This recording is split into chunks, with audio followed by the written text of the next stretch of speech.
前方这片水域被称作东方百慕大魔鬼三角洲，无数船只行到这里，沉入水底，并且离奇消失，找不到任何痕迹遗骸。在这岸边有一座老爷庙，行船走到这里都要上岸祈求平安。朱元璋和陈友谅大战鄱阳湖，危难之间，一只老猿救了朱元璋的性命。他后来称帝之后，在这里建了一座庙，供奉老猿，人称老爷庙。整个的鄱阳湖只有这么一座寺庙。上半年发生的灾难都在老爷庙这片水域。1945年，日军在中国搜刮了无数的财宝，准备用船走长江运回日本。走到这里，就无缘无故发生了沉船事件。这时候，日本海军派出潜水员潜到水底查看情况，只有少部分人上来，其余全都留在了水底。在1985年同一天，13艘大船同时在这里沉没。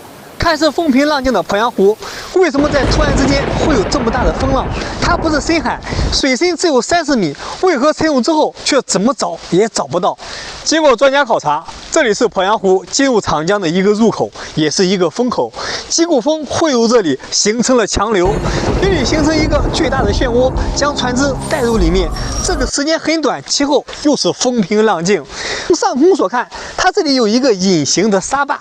纵然水域干枯，专家考察也只是证实曾经有船只在这里所沉没，但是依然找不到任何痕迹。